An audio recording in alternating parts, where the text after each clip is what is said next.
إمامنا أبي بكر الصديق وعلى الناطق بالصواب والعادل بالكتاب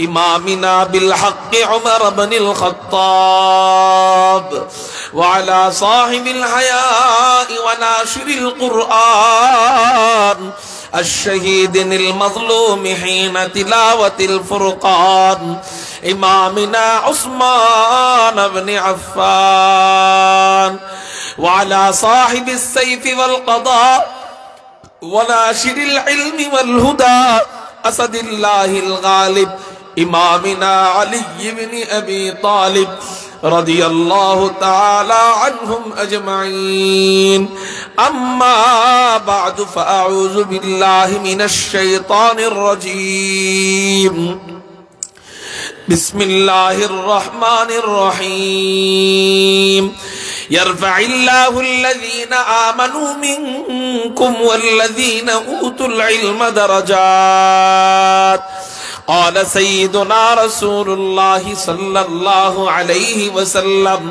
طلب العلم فريضة على كل مسلم أو كما قال عليه الصلاة والسلام صدق الله مولانا العظيم وصدق رسوله النبي الأمي الكريم ونحن على ذلك لمن الشاهدين والشاكرين والذاكرين والحمد لله رب العالمين شكرا درود شريف پڑھی اللهم صل على محمد وعلى آل محمد كما صليت على إبراهيم وعلى آل إبراهيم إنك حميد مجيد اللهم بارك على محمد وعلى آل محمد كما باركت على إبراهيم وعلى آل إبراهيم إنك حميد مجيد مقصده اگر تربیت لال بدخشا مقصده اگر تربیت لال بدخشا بے سود ہے فٹکے ہوئے خورشید کا پرتاؤ بے سود ہے فٹکے ہوئے خورشید کا پرتاؤ دنیا روایات کے پندوں میں گرفتار دنیا روایات کے بندوں میں گرفتار کیا مدرسہ والوں کی تگوداؤ کیا مدرسہ والوں کی تگوداؤ کر سکتے تھے جو اپنی زمانے کی امامت کر سکتے تھے جو اپنی زمانے کی امامت وہ کہنا دماغ اپنے زمانے کے پیرو وہ کہنا دماغ اپنے زمانے کے پیرو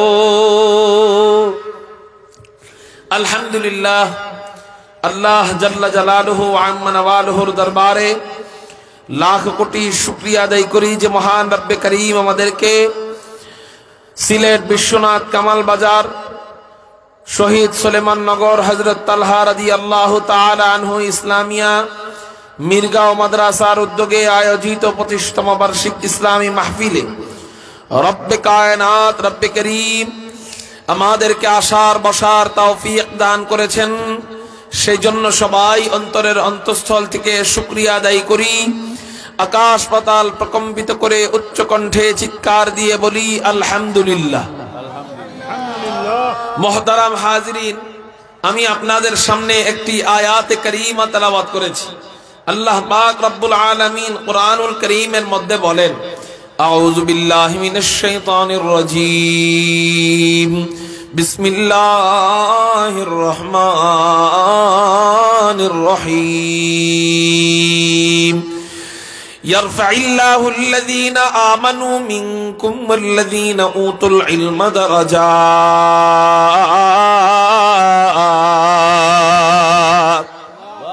এই নিয়ে আপনাদের মুখের আওয়াজ আল্লাহকে যারা मोहब्बत করে তার আল্লাহর নাম বলতেও মজা লাগে, আল্লাহর নাম শুনতেও মজা লাগে। अल्लाह अल्लाह क्या मजा मुर्शिद के मैं खाना में है, अल्लाह अल्लाह क्या मजा मुर्शिद के मैं खाना में है, दोनों आलम की हकीकत एक पैवाने में है, दोनों आलम की हकीकत एक पैवाने में है। कारो ज़बान যেন বন্ধ থাকে না, চিৎকার দিয়ে বলি না আল্লাহু আকবার। এটা আমি বললাম এই জন্য বললেন, এখন বলবো না, শুধু ইশারা দিব। ইনশাআল্লাহ এই সাউন্ড রাখতে পারবেন তো? ইনশাআল্লাহ। আল্লাহ তুমি আমাদেরকে কবুল করে নাও, সবাই বলি আমিন। আল্লাহ বলতেছেন ইয়ারফাইল্লাহুল্লাযীনা আমানু মিনকুম ওয়াল্লাযীনা উতুল ইলমা দারাজাত।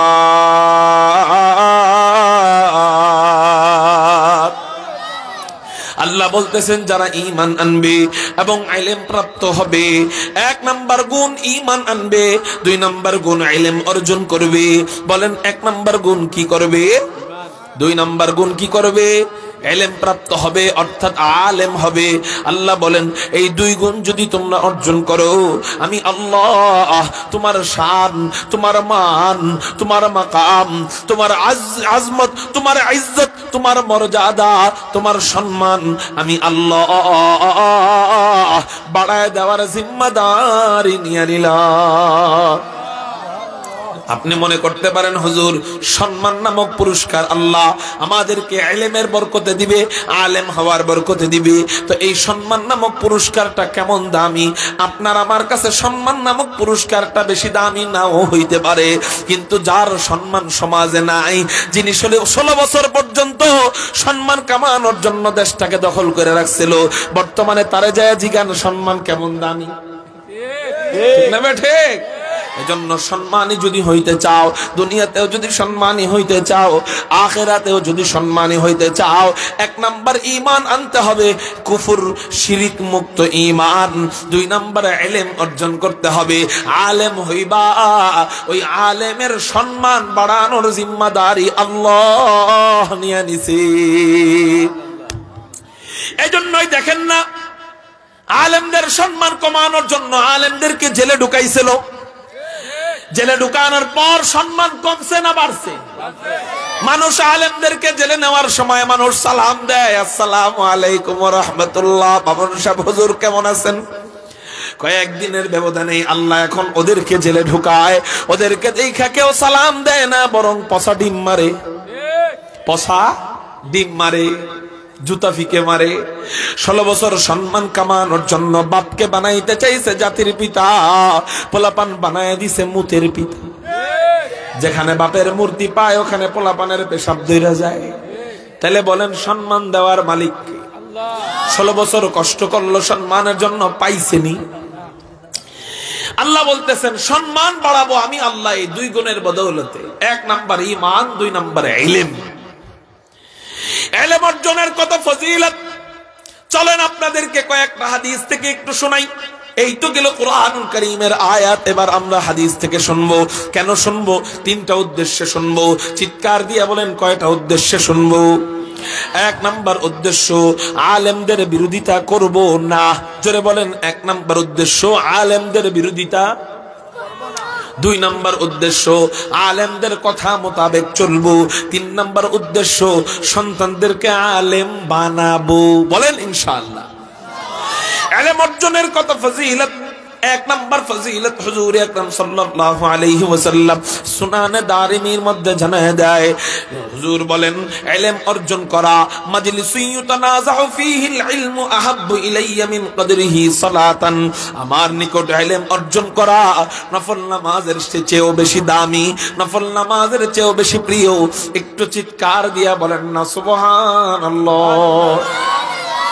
একজনে নফল ইবাদত করে আর একজনে ইলম অর্জন করে। বলে নফল ইবাদতকারীর চেয়ে একজন ইলম অর্জনকারী আল্লাহর নিকট বেশি প্রিয়। কেন কেন কেন? কয় নফল ইবাদত করা তো নফল, কিন্তু ইলম অর্জন করা তালাবুল ইলমি ফরিদাতুন আলা কুল্লি মুসলিম, ইলম অর্জন করা ফরজ। বলেন তাহলে নফলের দাম বেশি না ফরজের দাম বেশি? তাহলে নফল নামাজ পড়া তো নফল, ইলম অর্জন করা ফরজ, তো ফরজের দাম বেশি। এজন্য জন্যই আমাদের এক উস্তাদ ছিলেন, ওনাকে আমরা সুন্নতি হুজুর বলতাম। আলহামদুলিল্লাহ, কোনদিন তাহাজ্জুদ নামাজ মিস দিতেন না, কোনদিন ইশরাক নামাজ মিস দিতেন না, কোনদিন চাশ নামাজ মিস দিতেন না, কখনো আসরের আগের 4 রাকাত মিস দিতেন না। কিন্তু কোনদিনও আমরা মাদ্রাসা খোলা অবস্থায় দেখতাম না হযরত মাগরিবের পরে আওয়াবিন নামাজ পড়তেন। সব সময় হযরত মাগরিবের পরেই সাথে সাথে ক্লাসে চলে আসতেন। ওনার একটা মাগরিবের পরে ক্লাস ছিল, আওয়াবিন নামাজ না পড়েই উনি ক্লাসে চলে আসতেন। তো কিছু ছাত্ররা একদিন হঠাৎ করে প্রশ্ন করে বসলো, হযরত আপনাকে আমরা সুন্নতি হুজুর বলে চিনি, আপনার অনেক আমল ভালো, আলহামদুলিল্লাহ কোনদিন তাহাজ্জুদ আপনি মিস দেন না, আলহামদুলিল্লাহ কোনদিন ইশরাক আপনি মিস দেন না, আলহামদুলিল্লাহ কোনদিন চাশ আপনি মিস দেন না। কিন্তু হযরত আওয়াবিন নামাজের তো অনেক সওয়াব, কখনো তো দেখি না মাগরিবের পরে আওয়াবিন নামাজ পড়তে, আপনি আওয়াবিন নামাজ পড়েন না কেন? তখন উস্তাদ জবাব দিলেন, মিয়া আওয়াবিন নামাজের অনেক দাম, আওয়াবিন নামাজের অনেক সওয়াব, ঠিক আছে, কিন্তু শোনো, তোমার সামনে একজনের স্বর্ণের একটা বাটি রাখলো আর একটা হীরার বাটি রাখলো, তুমি পছন্দ করবা কোনটাকে? তোমাকে যে কোনো একটা নিতে বলছে, স্বর্ণ নিবা না হীরা নিবা? হীরা। হ্যাঁ, নফল নামাজ অনেক দামি, আওয়াবিন নামাজ অনেক দামি, কিন্তু আমার সামনে আওয়াবিনের সওয়াবও নেওয়ার অপশন আছে, আবার আমার সামনে তোমাদেরকে পড়ানোর সওয়াবেরও অপশন আছে। অতএব তোমাদের পড়ানোর সওয়াব কত দামি জানোনি? নবীজি হাদিসের মধ্যে বলেন, মাজলিসু ফিকহিম মিন ইবাদাতি 60 সানা,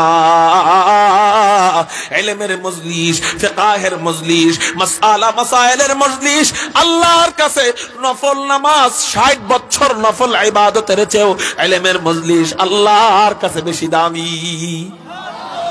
60 বছর তাহাজ্জুদের চেয়েও ইলমের মজলিস আল্লাহর কাছে দামি, 60 বছর নফল নামাজের চেয়েও ইলমের মজলিস আল্লাহর কাছে দামি। অতএব আমি এই জন্য এই ইলমের মজলিসের বিশাল নেয়ামত, বিশাল সওয়াব থেকে মাহরুম যাতে না হই, এই জন্যই মাগরিবের পরে দৌড়ায়া ক্লাসে চলে আসি। তাহলে বোঝা গেল ইলম অর্জন করা নফল নামাজের চেয়েও কোটি গুণ বেশি দামি। বলেন সুবহানাল্লাহ। 60 বছর নফল ইবাদতের চেয়েও ইলম অর্জন করার দাম অনেক বেশি, ঠিক না বেঠি? ইলম অর্জনের 1 নাম্বার ফজিলত গেল, ইলম অর্জনের 2 নাম্বার ফজিলত তিরমিজি শরীফের মধ্যে হুজুর আকরাম সাল্লাল্লাহু আলাইহি ওয়াসাল্লাম বলেন, মান সালাকা তারিকান ইয়ালতামিসু বিহি ইলমান সাহালাল্লাহু বিহি তারিকাম মিন তুরুকিল জান্নাহ। হুজুর বলেন, যেই ব্যক্তি কোনো ইলম অর্জনের জন্য কোনো পথে চলতে থাকে, ইলম অর্জনের জন্য কোনো পথ অবলম্বন করে, আল্লাহ পাক রব্বুল আলামিন তার জন্য জান্নাতের রাস্তা সহজ করে দেয়। একটু চিৎকার দিয়া বলেন সুবহানাল্লাহ। হুজুর পাখার ব্যবস্থা করে। যে ব্যক্তি ইলম অর্জনের জন্য কোন পথে চলে, আল্লাহ তার জন্য কোন জায়গার রাস্তা সহজ করে দেয়? আমার দিকে, আপনাদের খেয়াল আমার দিকে থাকবে, ওনারা ওনাদের কাজ করে, আপনারা আমাদের থাকেন। ইলম অর্জনের জন্য যেই ব্যক্তি কোন পথে চলবে, আল্লাহ তার জন্য কোন জায়গার রাস্তা সহজ করে দিবে? সবাই বলেন। হুজুর ইলম অর্জন আমরা না করলে আমাদের জন্য জান্নাতের রাস্তা সহজ না? হ্যাঁ, আপনাদের জন্য জান্নাতের রাস্তা আমাদের তুলনায় একটু কঠিন। কেমনে কঠিন? মনে করেন আপনি, আপনার বয়স 35 বছর, এই পর্যন্ত আপনি নামাজ পড়েন নাই। হঠাৎ করে একটা বয়ান শোনার পর আপনার ভিতরে জ্বালা শুরু হইলো যে আমি আজকে থেকে নামাজ পড়ব। আল্লাহ হেদায়েত নামক দৌলত আপনাকে দিল, কিন্তু আপনি এখন নামাজ পড়তে গেলে আপনার বন্ধু বান্ধবকে 35 বছর করছে আকামগো কাম, এখন একেবারে পিসাব সেজে গেছে। জান্নাতের রাস্তায় চলা একটু কঠিন হয়ে যায় কিনা? বন্ধু বান্ধবের ভয়ে একটু দাড়িটা লম্বা করবে, বন্ধু বান্ধবকে একেবারে হুজুর সেজে যেতেছে, সারা জীবন হুজুরকে বাস দিলা, এখন একেবারে হুজুর সেজে যেতেছে না। বন্ধু বান্ধবের ভয়ে আর দাড়িটা রাখতে পারে না। মোটামুটি বন্ধু বান্ধব সাইজে আইসা গেছে, সে নামাজি কিন্তু তার ঘরের মানুষ বেনামাজি, বিবিটা বেনামাজি। একদিন অসুস্থ, বিবিকে বলছে, বিবি সাহেবা আমি তো অনেক অসুস্থ, ফজরের সময় জাগনা পাবো না, তুমি আমাকে একটু ফজরের সময় জাগায় দিও, আমার নামাজ পড়তে হবে। বিবি ফজরের সময়, যেই বিবি জীবনে নামাজ পড়ে না, সেই বিবি ফজরের সময় জাগায় দিবে? হ্যাঁ, জাগায় দিবে না। তো সে নিজে নামাজি হলেও জান্নাতের রাস্তা তার জন্য একটু কঠিন হয়ে যায়। তার বিবি তার নামাজি না হওয়ার কারণে অনেক সময় তার নামাজটা ছুটে যায়। গেল একদিন বিবিও নামাজি হইল, এখন জামাই বউ মিলে নিয়ত করছে আমরা দুজন আল্লাহর ইবাদত করে বাকি জীবন কাটাবো। কিন্তু ঘর থেকে টিভিটা নামাবে, পোলাপান কয় আব্বা টিভি নামাইলে আর ঘরে আসবো না। পোলাপান তো বেনামাজি, পোলাপান তো টিভি দেখে, তো টিভিটা নামাইতে পারে না। মানে একদিন ছেলেও নামাজি হইল, আলহামদুলিল্লাহ, ঘর থেকে টিভিও নামাইল। বন্ধু দিছে দাওয়াত বিয়ে বাড়িতে, তো আলহামদুলিল্লাহ তারা এখন সবাই নামাজি, আপাতমস্তক পর্দায় ঢেকে তার বিবি এবং মেয়েরা আলহামদুলিল্লাহ বিয়ে বাড়িতে রওনা হয়েছে। যাওয়ার পরে বিয়ে বাড়িতে ঢুকার পরে দেখে এটা বিয়ে বাড়ি নাকি পূজা মণ্ডপের অনুষ্ঠান বুঝতেছে না, গানে গানে ভরা আর অর্ধলঙ্গ নারী দিয়ে ভরা। ঠিক না বে ঠিক? জান্নাতের রাস্তায় তার জন্য একটু কঠিন হয়ে গেল কিনা? আলহামদুলিল্লাহ আমরা যারা আলেম, এলেম অর্জন করে যারা বড় হইছি, আমাদের জন্য এই সমস্ত ঝামেলার সম্মুখীন, এই সমস্ত সমস্যার সম্মুখীন কখনোই হতে হয় না। আলহামদুলিল্লাহ আমরাও নামাজি, কখনো অসুস্থ হয়ে গেলে আমাদের বিবিরাও নামাজি, আমাদেরকে জাগায় দেয়। আমাদের ঘরে টিভি নাই, আমাদের ঘরে জিনার সরঞ্জামাদি নাই, আমাদের বাচ্চাদের হাতে মোবাইল দেওয়া হয় না।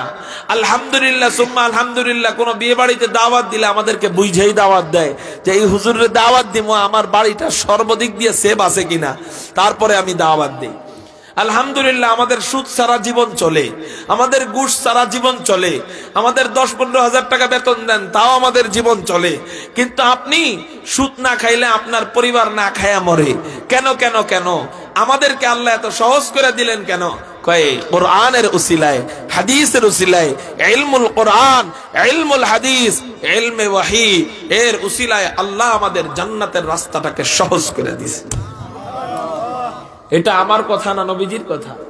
নবীজি বলতেছেন ইলমে দ্বীনের জন্য যেই ব্যক্তি কোনো পথে চলবে, আল্লাহ তার জন্য জান্নাতের রাস্তা সহজ করে দিবে। সুবহানাল্লাহ।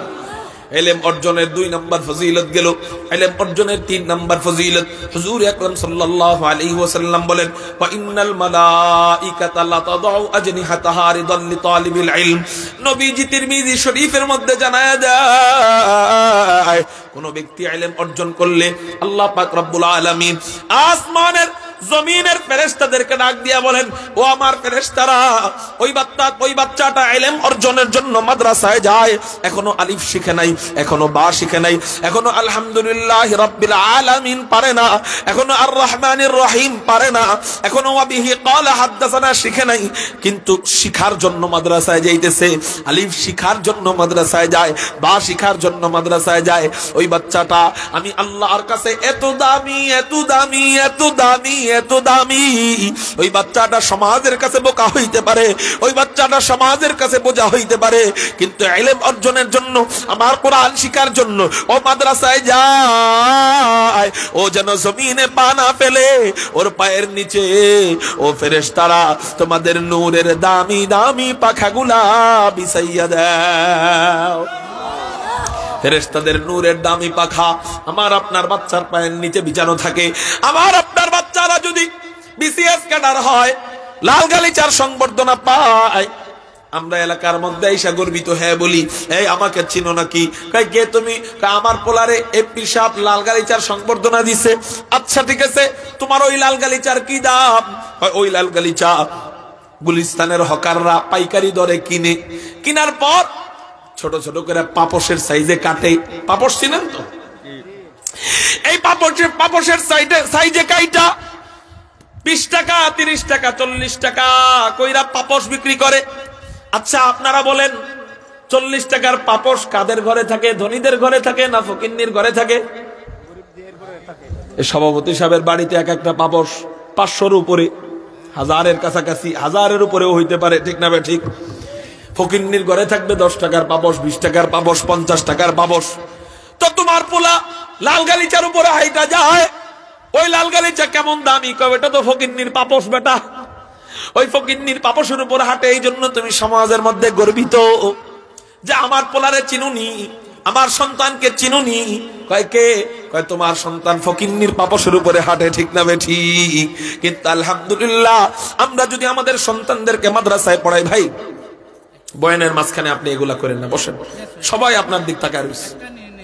তাড়াতাড়ি নেন, তাড়াতাড়ি। আল্লাহ হয়েছে, এবার বসেন, আর একবারও দাঁড়াইবেন না, বসেন।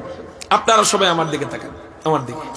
মুহতারাম হাজিরিন, আলহামদুলিল্লাহ আমরা যদি আমাদের সন্তানদেরকে মাদ্রাসায় পড়াই, ওই সন্তান যখন মাদ্রাসায় যায় কত দামি জিনিস ওর পায়ের নিচে থাকে।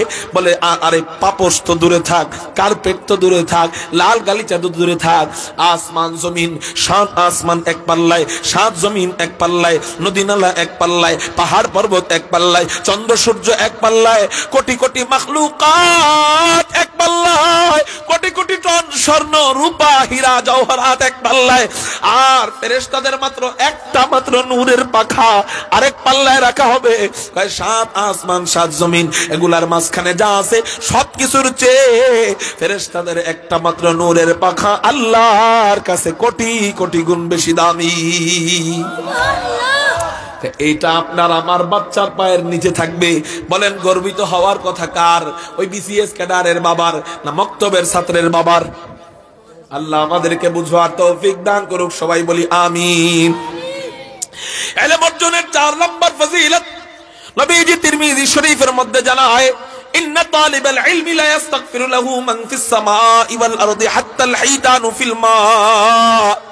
নবীজি বলেন তালবে ইলম যে মাদ্রাসা ছাত্র যে ইলম অর্জন করতে যায়, যে হুজুর আকরাম সাল্লাল্লাহু আলাইহি ওয়াসাল্লাম বলেন আসমান এবং জমিনের মাঝখানে যত কোটি মাখলুক আছে সমস্ত মাখলুকেরা তালবে ইলমের জন্য ইলম অর্জন যে ব্যক্তি করতে যায় তার জন্য ইস্তিগফারের দোয়া ইস্তিগফার পড়তে থাকে, আল্লাহর কাছে ক্ষমা চাইতে থাকে, আল্লাহর কাছে ক্ষমা কামনা করতে থাকে। একটু চিৎকার দিয়া বলেন না সুবহানাল্লাহ। মাদ্রাসা ছাত্রের জন্য ক্ষমা চায় কারা? বলেন আসমান জমিনের মাঝখানে যত কোটি মাখলুক আছে, আপনি বলতে পারেন 18,000 কোটি মাখলুক, কেউ কেউ বলেন 18,000 কোটি মাখলুক। এটা হাসা হাসা মিছা কথা। কি বললাম? হাসা হাসা মিছা কথা। বুঝেন নাকি? হাসা হাসা মিছা মানে এটা যে মিথ্যা কথা, এর মধ্যে কোনো সন্দেহ নাই। মুহতারাম হাজিরিন, আল্লাহ কত কোটি মাখলুক বানিয়েছেন একমাত্র ভালো জানেন কে? এত আস্তে করে আল্লাহর নাম নিলে মানায় না, চিৎকার দিয়া বলেন কে? আল্লাহ কত কোটি মাখলুক বানিয়েছেন একমাত্র ভালো জানেন আল্লাহ। আল্লাহ পাক রব্বুল আলামিনের এই কোটি কোটি মাখলুকাত গুলা আল্লাহর কাছে দোয়া করতে থাকে, আল্লাহ তুমি মাদ্রাসার ছাত্র আব্দুর রহমানকে মাফ করে দাও, মাদ্রাসার ছাত্র আব্দুল্লাহকে মাফ করে দাও, মাদ্রাসার ছাত্র অমুককে তমুককে অমুককে তমুককে নাম ধইরা ধইরা দোয়া করে, আল্লাহ তুমি মাফ করে দাও। বলেন এত কোটি মাখলুক আপনার আমার সন্তানের জন্য দোয়া করলে আল্লাহ আমার আপনার সন্তানকে কি মাফ করবে না? আরে বুখারী শরীফের ঘটনা, বুখারী শরীফের হাদিসে ঘটনা পাওয়া যায়। আপনারা জানেন এক বেশ্যা নারী, পতিতালয়ের একটা নারী একটা তৃষ্ণার্ত কুকুরকে পানি পান করিয়েছিল। এই কুকুরটা আল্লাহর কাছে দোয়া করছে, আল্লাহ আমাকে এই মহিলাটা পানি পান করাইলো, মালিক রে তুমি মাফ করে দাও, আল্লাহ তুমি তাকে জান্নাতি বানায় নাও, আল্লাহ তুমি তাকে কোনো আযাব দিও না, আল্লাহ তুমি তোমার ওলি হিসাবে তাকে কবুল করে নাও। একজন কুকুরের দোয়ার বদৌলতে, নাপাক প্রাণী কুকুর, নাপাক প্রাণী কুকুর, এই কুকুরের দোয়ার বদৌলতে আল্লাহ পাক রব্বুল আলামিন একজন বেশ্যা নারী, পতিতালয়ের নারীকে আল্লাহ মাফ করে জান্নাতি বানায় দিছে। কেউ ভাই বাতাস দাও না কেন? মুহতারাম হাজিরিন, একটা কুকুরের দোয়ার বরকতে আল্লাহ যদি মাফ করে দেয় কাকে? একটা বেশ্যা নারীকে। একটা কুকুরের দোয়ার বরকতে যদি আল্লাহ বেশ্যা নারীকে মাফ করে দেয়, আল্লাহু আকবার, আল্লাহু আকবার। নাপাক প্রাণীর দোয়ার বরকতে যদি আল্লাহ মাফ করে দিতে পারে, কোটি কোটি মাখলুক আবার আপনার সন্তানের জন্য দোয়া করবে, আল্লাহ কি আমার আপনার সন্তানকে মাফ করবে না? করবে। তাহলে আমার সন্তানকে এগুলা জানার পরেও কেন ওই ডারউইনের শিক্ষার মতবাদ ওখানে ফেলায় রাখি? কেন ওই শরীফের শিক্ষার মধ্যে ফেলায় রাখি? কেন বান্দরতন্ত্রের শিক্ষার মধ্যে ফেলায় রাখি? হুজুর এখন তো সংস্কার হয়েছে। আমি বলবো সংস্কার হয়েছে এখন, আবার সামনে যে আবার আগের শিক্ষা সিলেবাস আসবে না, ঢুকবে না, এটার গ্যারান্টি আপনি দিতে পারবেন? আল্লাহ আমাদেরকে বুঝবার তৌফিক দান করুক, সবাই বলি আমিন। তাহলে মুহতারাম হাজিরিন, 4 নম্বর ফজিলত কি? হুজুর আকরাম সাল্লাল্লাহু আলাইহি ওয়াসাল্লাম বলেন আসমান জমিনের মাঝখানের সব মাখলুক দোয়া করবে, এমনকি হাত্তাল হিতানু ফিল মা, গভীর সমুদ্রের মাছ, এই মাছও আল্লাহর কাছে মাদ্রাসার ছাত্রদের জন্য ক্ষমা চাইতে থাকে। একটু চিৎকার দিয়া বলেন না সুবহানাল্লাহ। ইলম অর্জনের 4 নাম্বার ফজিলত গেল। ইলম অর্জনের 5 নাম্বার ফজিলত নবীজি বলেন ইন্নামাল উলামা হুম ওয়ারাসাতুল আম্বিয়া ওয়া ইন্নাল আম্বিয়া আলাম ইওয়ারিসু দিনারা ওয়ালা দিরহামা ওয়া ইন্নামা ওয়ারাসুল ইলম ফামান আখাযা বিহি আখাযা বিহাযিন ওয়াফির। নবীজি হাদিসের মধ্যে জানায় দেয়, তিরমিজি শরীফের মধ্যে জানায় দেয় ইন্নামাল উলামা হুম ওয়ারাসাতুল আম্বিয়া। এ দুনিয়ার মানুষ শুনে নাও, আমি চিরকাল থাকবো না। কুল্লু নাফসিন যায়িকাতুল মাউত।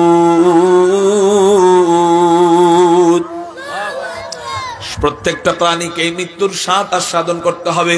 আমি চিরকাল থাকবো না, আমার চলে যেতেই হবে।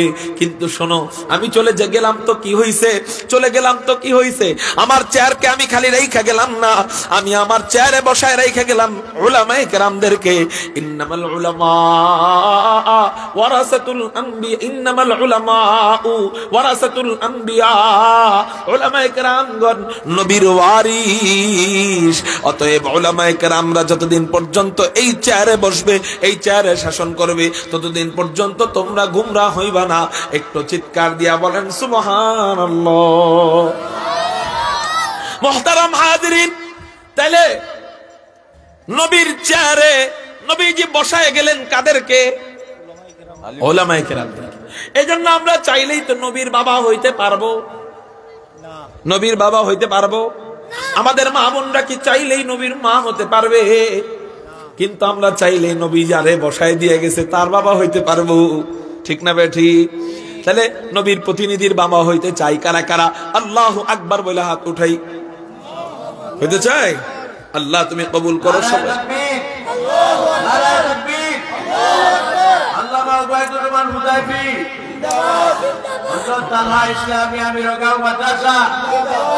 মুহতারাম হাজিরিন, ইলম অর্জনের 5 নাম্বার ফজিলত নবীজি বললেন উলামায়ে কেরাম আমার প্রতিনিধি, আমার ওয়ারিস। ইলম অর্জনের 6 নাম্বার ফজিলত হুজুর আকরাম সাল্লাল্লাহু আলাইহি ওয়াসাল্লাম তিরমিজি শরীফের মধ্যে আলেম এবং আবেদের পার্থক্য বলতেছেন। ফাজলুল আলিমি আলাল আবিদি কাফজলি আলা আদনাকুম।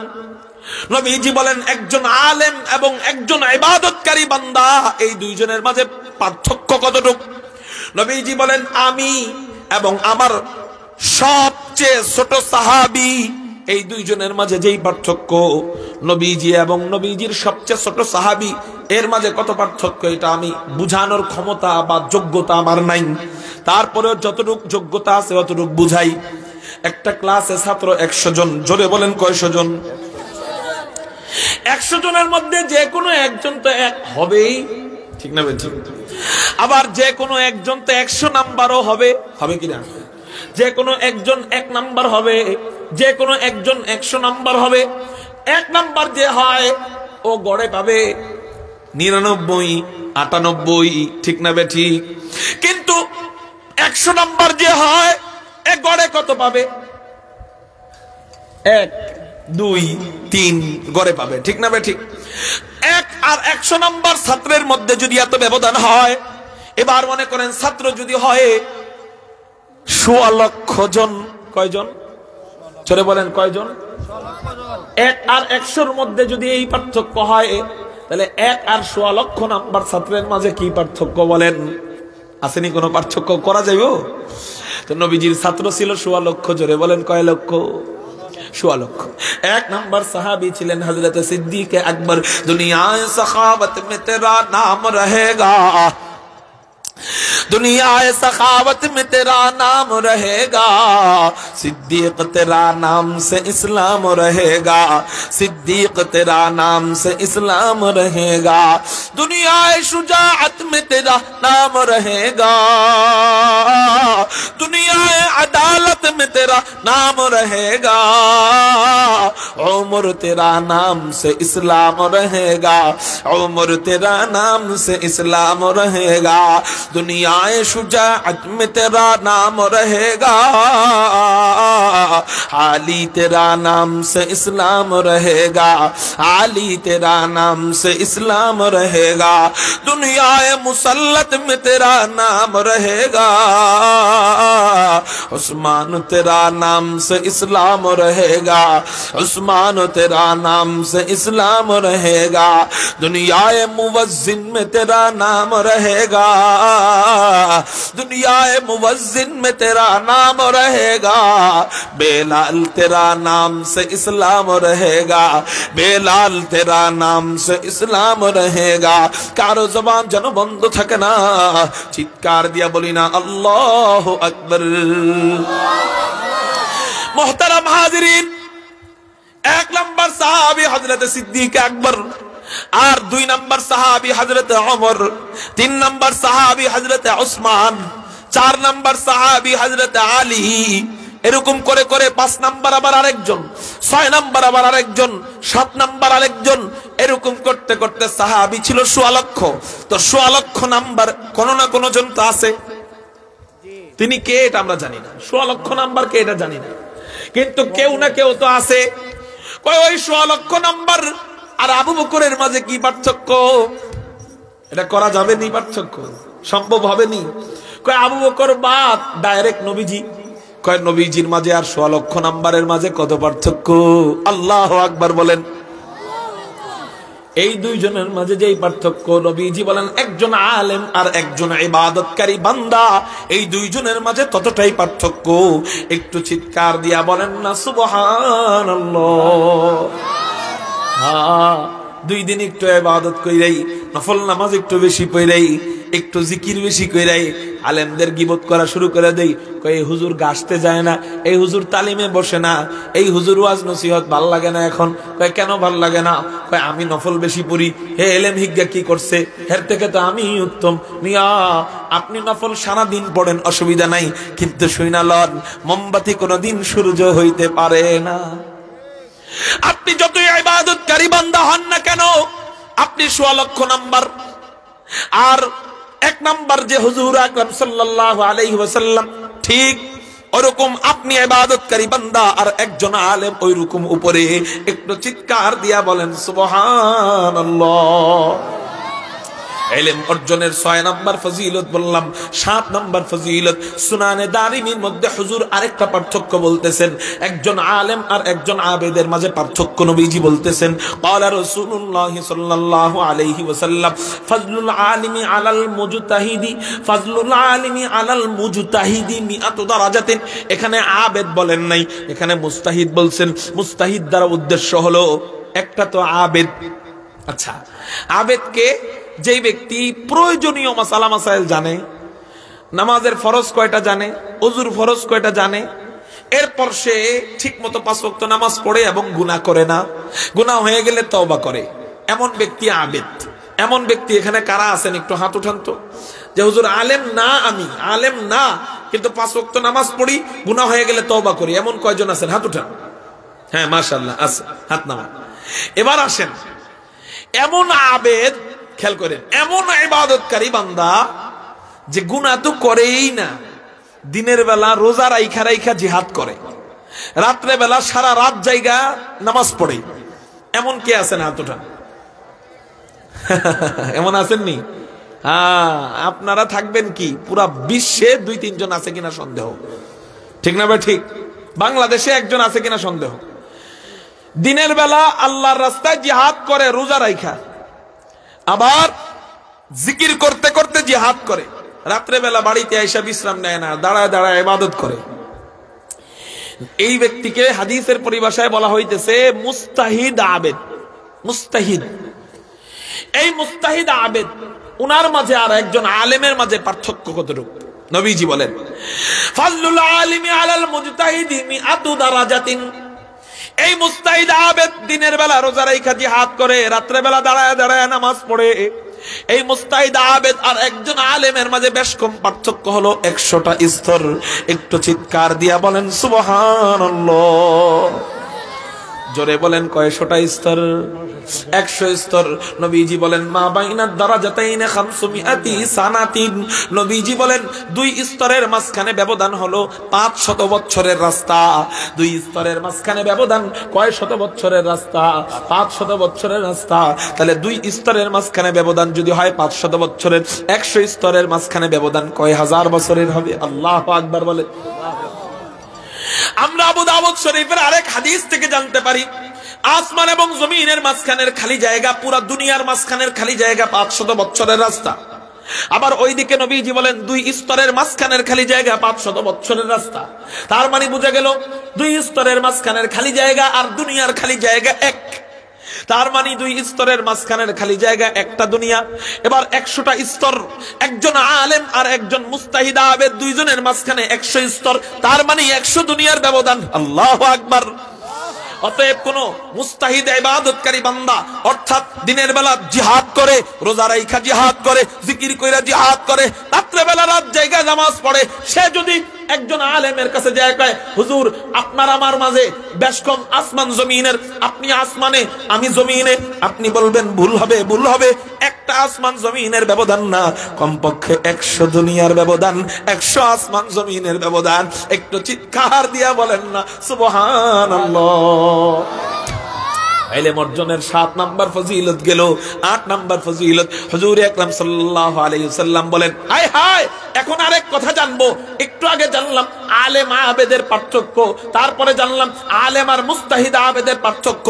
এখন আমরা জানবো নবীজি এবং একজন আলেমের মাঝখানে কতটা পার্থক্য। এটা জানার দরকার আছে না নাই?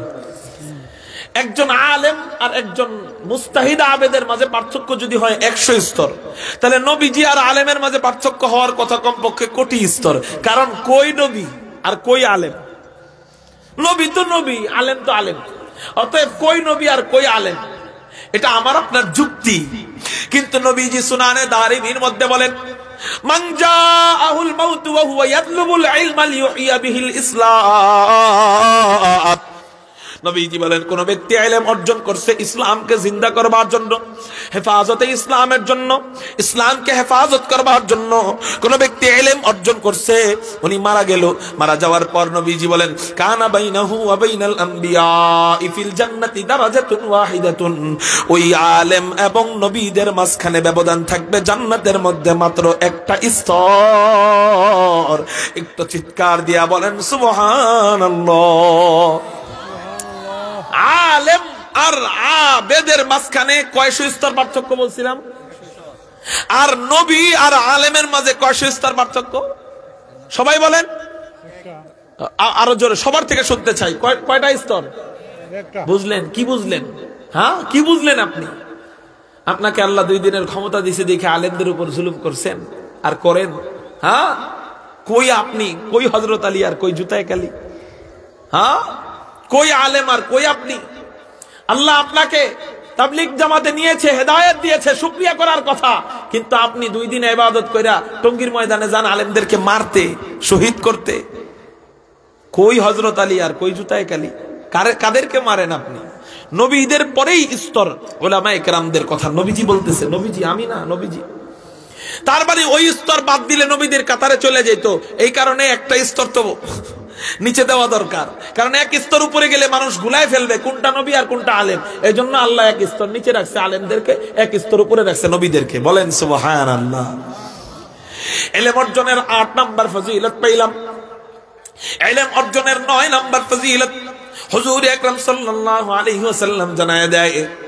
আত-তারগীব ওয়াত-তারহিব নামক কিতাবের মধ্যে এই হাদিসটা পাওয়া যায়, ইদা জাআল মাউত ওয়া হুয়া তালিবুল ইলম وهو على هذه الحالة مات وهو شهيد। হুজুর আকরাম সাল্লাল্লাহু আলাইহি ওয়াসাল্লাম আরো মজার কথা জানায় দেয়, কোন ব্যক্তি যদি ইলম অর্জন অবস্থায় মারা যায়, আল্লাহ পাক রব্বুল আলামিন তাকে বিনা যুদ্ধে বিনা জিহাদে শহীদের মর্যাদা দান করে দিবে। এই শহীদের বাবা হইতে চাই কারা কারা? আল্লাহু আকবার বলে হাত উঠাই। আল্লাহু আকবার হইতে চাই?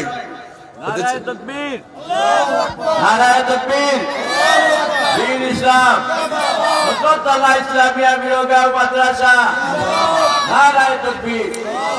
এই হযরতে তালহা কি হয়েছিলেন বলেন না? হযরতে তালহা কি হয়েছিলেন বলেন, সবাই বলেন। হযরতে তালহা কি হয়েছিলেন? উনার মরণটা কিভাবে হয়েছে? শহীদি মরণ হয়েছে। বলে তালহার মা কত ভাগ্যবান, তালহার বাবা কত ভাগ্যবান, উসামা বিন লাদেনের বাবা কত ভাগ্যবান, মা কত ভাগ্যবান, মোল্লা ওমরের বাবা কত ভাগ্যবান, মা কত ভাগ্যবান, শহীদের বাবা কত ভাগ্যবান, শহীদের মা কত ভাগ্যবান। ফিলিস্তিনের মধ্যে মায়েরা তাদের সন্তানদেরকে গুলির কাছে আগায় দেয়, কয় শহীদ করো, আমি শহীদের মা হইতে চাই। বলে আলহামদুলিল্লাহ, আমাদের মাঝখানে যদিও ওই রকম অবস্থা হয় নাই, কিন্তু আমার সন্তানকে আমি আল্লাহর রাস্তায় পাঠায়া দিয়া মাদ্রাসার একজন তলবে ইলম বানায়া, আমার সন্তান যখন ইলম অর্জন অবস্থায় মারা যাবে, আমার সন্তানকে আল্লাহ শহীদি মর্যাদা দিয়ে দিবেন, আমি শহীদের বাবা হব, আমার বিবি শহীদের মা হয়ে যাবে। তলবে ইলম অবস্থা, ইলম অর্জন অবস্থায় মারা গেলে শহীদ। এখন কইতে পারেন হুজুর আলেম হওয়ার পরে তো আর তলবে ইলম থাকে না, অতএব সে কি শহীদ না? আমি বলবো আমরা যখন আলেম হই, আমাদের মূর্খতা, আমাদের মনে মনে অজ্ঞতা আরো বাইরে যায়, আমরা মনে মনে ভাবি আমাদের জ্ঞান আরো বহুত দরকার, এজন্য আমরা এখনো পড়ালেখা করি। আমরা পড়ালেখা কইরেই আপনাদের সামনে কথা বলি। তো এই যে ইলম অর্জন করি, ইলমের জন্য আসি, ওই অবস্থায় মারা গেলেও আশা করা যায় শহীদি মর্যাদা পাওয়া যায়, ঠিক না বেঠি? ইলম অর্জনের 9 নাম্বার ফজিলত গেল, শেষ 10 নাম্বার ফজিলত বলবো। হুজুর বুঝলাম আমার সন্তান শহীদ হবে, বুঝলাম আমার সন্তানের পায়ের নিচে ফেরেশতাদের নূরের পাখা থাকবে, বুঝলাম দুনিয়ার সবকিছু আমার সন্তানের জন্য দোয়া করবে, বুঝলাম নবীদের পরেই আমার সন্তানের স্থান জান্নাতে থাকবে, কিন্তু হুজুর আমার এতে লাভ কি? কি আমার সন্তানের লাভ গেল, কার লাভ গেল বলেন? কার লাভ গেল? সন্তানের লাভ, কিন্তু আমার লাভ কি? বাঙালি তো নিজের লাভ বুঝে, ঠিক না বে ঠিক? চলেন আপনার লাভ শোনায় দিই। তিরমিজি শরীফের মধ্যে হুজুর আকরাম সাল্লাল্লাহু আলাইহি ওয়াসাল্লাম বলেন, ইউশাফাউ ইয়াউমাল কিয়ামাতি সালাসাতুন আল আমবিয়া সুম্মাল উলামা সুম্মাশ শুহাদা। হাদিসের তরজমা করার আগে আপনাকে একটু কল্পনার সাগরে ভাষায় দিতে চাই। মনে করেন আপনার ইন্তেকাল হয়ে গেছে, হাসর কায়েম হয়ে গেছে, হাসরের ময়দানে আপনাকে নেওয়া হয়েছে, আপনাকে বাম হাতে আমলনামা দেওয়া হলো, আল্লাহ না করুক আপনি জাহান্নামী হয়ে গেলেন, ফেরেশতারা আপনাকে আগুনের শিকল গলার মধ্যে পেঁচাইয়া দিছে, পায়ের মধ্যে আগুনের শিকল পড়ানো হয়েছে, হাতের মধ্যে আগুনের শিকল পড়ানো হয়েছে, জিহ্বার মধ্যে আগুনের পেড়াক গাড়া হইল, চোখের মধ্যে আগুনের পেড়াক গাড়া হইল, আপনাকে টাইনা টাইনা জাহান্নামে নিক্ষেপ করার জন্য ফেরেশতারা নিয়ে যাইতেছে। আপনি নিশ্চিত আপনি জাহান্নামী, কিন্তু হঠাৎ করে আপনার কানের মধ্যে আওয়াজ আসলো, মিয়া তুমি চিন্তিত হয়ো না, তোমার আলেম সন্তানটা নবীজির সামনে দাঁড়ায়া দাঁড়ায়া, নবীজির সাথে দাঁড়ায়া আল্লাহর কাছে সুপারিশ করতেছে, শুনে আসলাম মাত্র, আল্লাহ নাকি তোমার সুপারিশ, তোমার ব্যাপারে সুপারিশ মঞ্জুর করতেছে, অর্থাৎ তোমাকে নাকি আল্লাহ জাহান্নামে দিবে না, জান্নাতে দিয়ে দিবে।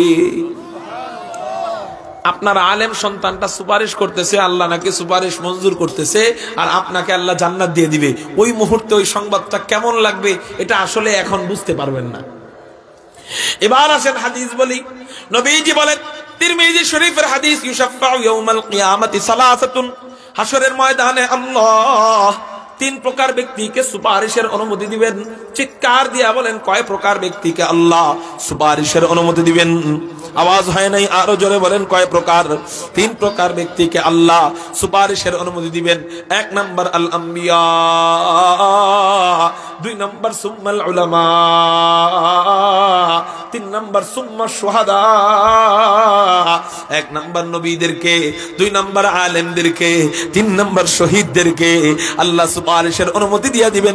একটু চিৎকার দিয়া বলেন না সুবহানাল্লাহ। আলহামদুলিল্লাহ কদ্দারা খায়রা ওয়া খাবালা, আলহামদুলিল্লাহ কদ্দারা খায়রা ওয়া খাবালা, ওয়া শুকরু লিমান সাওয়ারা হুসনা ওয়া জামালা। একটু চিৎকার দিয়া বলেন না আল্লাহু আকবার। আপনি কল্পনা করেন নবীজির সামনে দাঁড়ায় দাঁড়ায় আপনার আলেম সন্তানটা কি করবে বলেন না? সুপারিশ করবে। নবীজির পাশে দাঁড়ায় দাঁড়ায় আপনার আলেম সন্তান সুপারিশ করলে হাসরের ময়দানে আপনার কোনো টেনশন থাকবে? আপনার কোনো চিন্তা থাকবে? মুহতারাম হাজিরিন, এই জন্য আমরা কারা কারা রাজি আছি আমার ঘর থেকে একজন সুপারিশকারী আমি বানায় রেখা যাব? ভাই, ইঞ্জিনিয়ার বানান আমি না করি না, ডাক্তার বানান আমি না করি না, ব্যারিস্টার বানান আমি না করি না, কিন্তু এগুলা বানানোর মতো বাংলাদেশে অনেক মানুষই তো আছে। ইসলামকে হেফাজত করবার জন্য কিছু সৈনিক বানান, যেই সৈনিকের সুপারিশের বরকতে ডাক্তাররা জান্নাতি হবে, যেই সৈনিকের সুপারিশের বরকতে আমি আপনি জান্নাতি হব, যেই সৈনিকের সুপারিশের বরকতে এলাকাবাসীরা জান্নাতি হবে ইনশাআল্লাহ। আমার ঘর থেকে আমি আখিরাতের সামান বানায় যাব, আখিরাতের সুপারিশকারী বানায় যাব, আখিরাতের যোদ্ধা বানায় যাব ইনশাআল্লাহ। কারা কারা রাজি আছেন নিজেদের নাতি নাতকুর নিজেদের সন্তানদেরকে ইনশাআল্লাহ মাদ্রাসায় ভর্তি করাবো? আল্লাহু আকবার বলে দুই হাত আল্লাহরে দেখাই, দুই হাত, দুই হাত। নারায়ে তাকবীর, নারায়ে তাকবীর। দ্বীন ইসলাম, আল কোরআনের আলো। পোলারে ডাক্তার বানাইতে বানাইতে বাপ বুড়া হয়ে যায়, বাপের লাভ কি? পোলারে ইঞ্জিনিয়ার বানাইতে বানাইতে বাপ কবরে চলে যায়, বাপের লাভটা কি? এই জন্য ভাই, কয়দিন আগে আপনার দাদা ছিল, এখন দাদা নাই। কয়দিন আগে বাবা ছিল, এখন বাবা নাই। আজকে আপনি ছিলেন, আছেন, কয়দিন পরে আপনিও থাকবেন না। অতএব আপনার সন্তানকে এমন দ্বীনি শিক্ষায় শিক্ষিত করে যান যেন আপনার চোখ বন্ধ হইতে দেরি আপনার আখিরাতের ব্যাংকে সওয়াব যাইতে দেরি হবে। এজন্য ইনশাআল্লাহ আমাদের যাদের সন্তান হয় নাই, আমরা আগে নিয়ত করি সন্তান হলে মাদ্রাসায় দিব। যাদের সন্তান আছে, যাদের নাতিরা আছে, নিয়ত করি সামনে রমজান আসতেছে। কি আসতেছে? রমজান আসতেছে। ইনশাআল্লাহ রমজানের পরে আমার সন্তানকে আমি মাদ্রাসায় দিব, বলি ইনশাআল্লাহ। আল্লাহ পাক রব্বুল আলামিন আমাদেরকে যেই কয়টা কথা বললাম বুঝবার আমল করবার তৌফিক দান করুক, আলেমদেরকে সম্মান করার তৌফিক দান করুক, আলেমদেরকে কদর করার তৌফিক দান করুক। সবাই বলি আমিন। ওয়া আখির দাওয়ানা আনিল হামদুলিল্লাহি রাব্বিল আলামিন। কিছু বলার আছে? হ্যাঁ হ্যাঁ, বলেন বলেন বলেন। রাখো, কষ্ট করছো অনেক, বসো। আল্লাহ উত্তম বদলা দান করুন। আসসালামু আলাইকুম ওয়া রাহমাতুল্লাহ। সম্মানিত উপস্থিতি, আমি অতি সংক্ষেপে আমাদের বিগত বছরের মাদ্রাসার আয় ব্যয়ের হিসাব এবং আগামী বছরের বাজেটটা পেশ করতে চাই। আপনাদের দানকৃত যাকাত, ফিতরা, কাফারা, কুরবানির চামড়া ও তার মূল্য এই ফান্ডে জমা হয়। এই ফান্ড হতে মৌলিক পরিচালনার সাথে সাথে গরিব তলাবাদের প্রয়োজনীয় সাহায্যার্থে সাহায্য করা হয়। উক্ত ফান্ডে দান করলে দায়িত্ব আদায়ের সাথে সাথে সদকায়ে জারিয়ার সওয়াব পাওয়া যায়। এদিকে দানশীল বিত্তবান ভাই বোনদের মনোযোগ কামনা করছে। মোহতারাম হাজিরিন, 2024 সালের আয় ও ব্যয়ের হিসাব। আমাদের মাদ্রাসার দুইটি ফান্ড রয়েছে, সাধারণ ফান্ড, গরিব ও এতিম ফান্ড। প্রতিটি ফান্ডের হিসাবাদি পৃথক পৃথক খাতায় লিপিবদ্ধ রয়েছে। সাধারণ ফান্ডের রসিদ মারফত সর্বমোট জমা 11,93,325 টাকা। আমি আবারও বলছি, 11,93,325 টাকা। গরিব ও এতিম ফান্ডে সর্বমোট জমা 92,500 টাকা। উভয় ফান্ডের মোট জমা 12,85,825 টাকা। 12,85,825 টাকা। সাধারণ ফান্ডের খরচ সর্বমোট 10,87,383 টাকা। সাধারণ ফান্ডের খরচ 10,87,383 টাকা। গরিব ফান্ডের সর্বমোট খরচ 3,87,680 টাকা। উভয় ফান্ডের সর্বমোট খরচ 14,15,063 টাকা। 14,15,063 টাকা।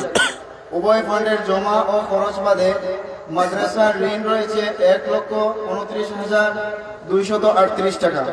আমাদের গত বছরের ঋণ রয়ে গেছে 1,29,238 টাকা। মোহতারাম হাজরিন, আল্লাহর উপর ভরসা করে আপনাদের নেক নজরের আশা রেখে আগামী বছরের বাজেট পেশ করছি। আগামী বছর মাদ্রাসা সুচারুরূপে পরিচালনা ও পরিকল্পিত উন্নয়ন কাজে প্রায় 20 লক্ষ টাকার প্রয়োজন। সম্মানিত উপস্থিতি, আল্লাহ ওয়ালা বুজুর্গানের স্মৃতি উচ্চারণ করতে চাই। হযরতুল আল্লাম হযরত গহরপুরী রহমতুল্লাহ আলাইহি নিজ হাতে আমাদের এই মাদ্রাসার ভিত্তিপ্রস্তর স্থাপন করেছিলেন। জাতি গড়ার এক অতুলনীয় স্বাক্ষর হযরত তালহা রাদিয়াল্লাহু তাআলা আনহু ইসলামিয়া মিরগাঁও মাদ্রাসা। আপনারা মাদ্রাসার ডাকে সাড়া দিয়ে অনেক কষ্ট স্বীকার করে এখানে এসেছেন, কিন্তু আপনাদের যথাযথ খেদমত করা আমাদের পক্ষে সম্ভব হয়নি। তাই আমরা আন্তরিকভাবে দুঃখিত। দোয়া করি আল্লাহ তাআলা যেন আপনাদেরকে জান্নাতুল ফিরদাউসের মেহমানদারি নসিব করেন।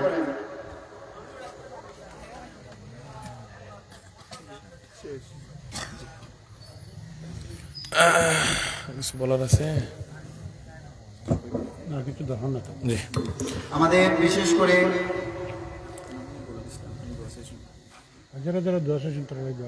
যারা যারা দান করেছেন আমাদের আজকের এই মাহফিল উদ্দেশ্য করে প্রত্যেকেই দোয়া চেয়েছেন।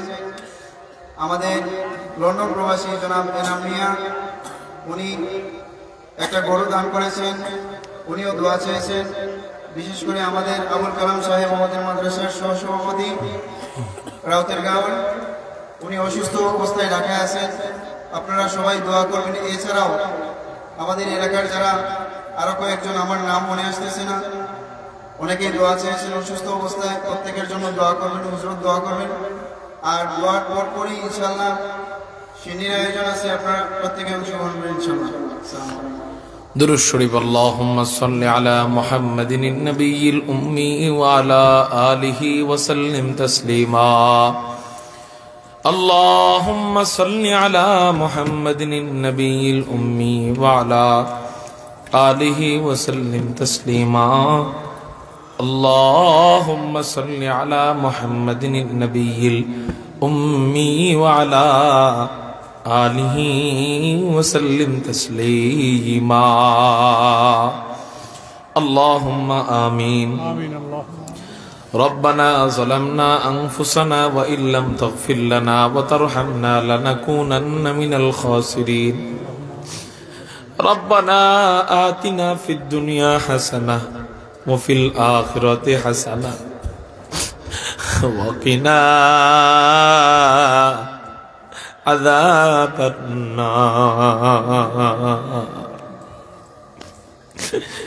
وقنا عذاب القبر وقنا عذاب الحشر وقنا عذاب الميزان وقنا عذاب الصراط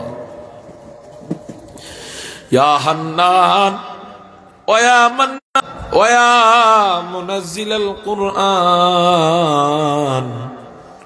रब्बिरहमहुमा कमा रब्बयानी सगीरा रब्बिरहमहुमा कमा रब्बयानी सगीरा। ऐ परवरदिगार आलम अल्लाह,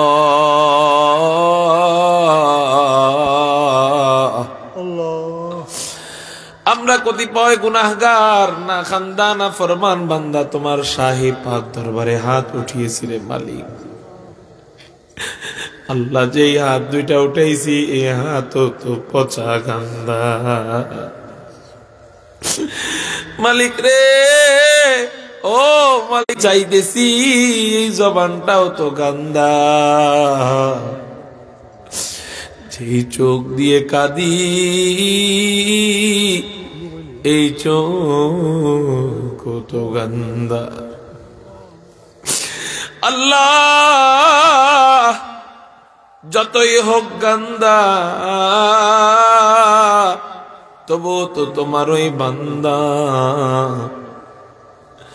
আল্লাহ মেহেরবানি করে দয়া করে মায়া করে আমাদের সারা জিন্দগির সমস্ত গুনাহ মাফ করে দাও আল্লাহ। বাকি জিন্দগি গুনাহ থেকে বাঁচার তৌফিক দাও, ঈমান আমল নিয়ে চলার তৌফিক দাও, হিদায়াতের উপর চলার তৌফিক দাও। এ পরওয়ারদিগারে আলম, এ পরওয়ারদিগারে আলম আল্লাহ, যতদিন বাঁচবো শরীয়তের উপর অটল থাকবার তৌফিক দিও। চুল পরিমাণ যেন বেদাত কার্যক্রম কখনো ভুলেও না করি, শিরিক কুফর যেন কখনো ভুলেও না হয়ে যায়। আইলাল আলামিন, মারা যখন যাব, মারা যেহেতু যাবই, শহীদি মরণ দিও, ইমানি মত দিও আল্লাহ, রমজানে মত দিও, রোজা অবস্থায় মত দিও, ইফতারের আগ মুহূর্তে মত দিও। আয় রব, একটা কবিরা গুনাহ একটা সগীরা গুনাহ থাকা অবস্থায় মত দিও না, পাক সাফ পরিষ্কার বানায়া কবরে ডাক দিও।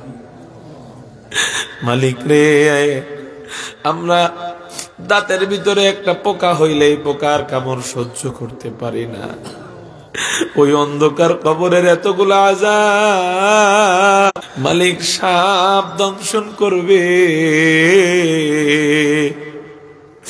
বিচ্ছু চেহারার মধ্যে কামড়াইতে থাকবে আল্লাহ, কবরে চাপ মারতে থাকবে, ফেরেশতারা গুরজু দিয়া বাড়ি দিতে থাকবে। আয় মালিক, আয় মালিক, ওই চাপা কবরে নড়াও যাবে না, চড়াও যাবে না। মালিক রে, কেমন করে সহ্য করবো আযাব? আল্লাহ, তুমি আমাদেরকে তোমার বলি হিসাবে কবুল করে নাও। আল্লাহ, তুমি আমাদেরকে মাফ করে দাও। আল্লাহ, আমরা এখানে যারা হাত উঠাইছি অনেকের দুঃখিনী মা কবরে শায়িত, অনেকের বাবা কবরে শায়িত। মালিক, কতদিন হলো তাদের ডাক শুনি না, কতদিন হইল বাজান কি খাইছস এটা কেউ বলে না, বাজান তোর চেহারাটা শুকায় যাইতেছে এই কথা কতদিন ধরে শুনি না। মালিক রে, জানি না তারা কবরে কেমন আছে। দুনিয়ায় থাকতে বুঝি নাই, দুনিয়ায় থাকতে তাদের দরদ বুঝি নাই, চলে যাওয়ার পরে বুঝি মা বাবা কি জিনিস। আল্লাহ, আমাদের বাবা মা যাদের কবরে শায়িত, প্রত্যেকের কবরকে তুমি জান্নাতের টুকরা বানায় দাও। এছাড়াও যত আত্মীয় স্বজন আপনজন মুসলমান নর নারী অন্ধকার কবরে শায়িত সবাইকে তুমি মাফ করে দাও আল্লাহ। ইলাহাল আলামিন, আল্লাহ, যারা বেঁচে আছে হায়াতে তৈয়বা দান করো, অসুস্থদেরকে শিফা দান করো, অভাবীর অভাব দূর করো, ঋণগ্রস্ত ব্যক্তির ঋণ দূর করো আল্লাহ। আমাদের সকলের মনের নেক বাসনাগুলা পূরণ করে দাও আল্লাহ। এই মাহফিলে, এই মাদ্রাসায় যারা সহায়তা করেছে বা করবে আল্লাহ মালিক, আল্লাহ কোন ভোট বাড়ার জন্য না, মানুষের বাহবা পাওয়ার জন্য না, আল্লাহ তোমাকে পাওয়ার জন্য তারা, তুমি তাদের এই দানকে কবুল করো। দেশ থেকে প্রবাস থেকে যারা দোয়া চেয়েছে সবাইকে তুমি কবুল করো, সবার নিয়তকে কবুল করো আল্লাহ। এই মাহফিলকে কবুল করো, এই মাহফিলকে এলাকার জন্য হেদায়েতের ওসিলা বানায়া দাও আল্লাহ। আমাদেরকে হাফেজের বাবা বানাও আল্লাহ। আমরা জান্নাতে নূরের টুপি হাসরের ময়দানে পড়তে চাই আল্লাহ। আমাদেরকে আলেমদের বাবা বানাও আল্লাহ আমাদের সন্তানদেরকে ইলম অর্জনের তৌফিক দাও আল্লাহ এই মাদ্রাসাকে কবুল করো সমস্ত হাজত তোমার গায়বী খাজানা থেকে কবুল করো পূরণ করো আল্লাহ এই মাদ্রাসার স্টাফ থেকে নিয়ে মুহতামিম পর্যন্ত সবাইকে কবুল করো এই মাদ্রাসার মূল কমিটিতে যারা রয়েছে আল্লাহ কমিটি সদস্য সবাইকে তুমি কবুল করো তাদেরকে আরো বেশি বেশি দ্বীনি কাজ করবার তৌফিক দাও আল্লাহ তুমি আমাদের সবার মনের নেক তামান্না সাল্লাল্লাহু তাআলা আলা খাইরি খালকিহি মুহাম্মাদিন ওয়া আলিহি ওয়া আসহাবিহি আজমাইন বিরহমাতিকা ইয়া আরহামার রাহিমিন আসসালামু আলাইকুম ওয়া রাহমাতুল্লাহি ওয়া বারাকাতুহু।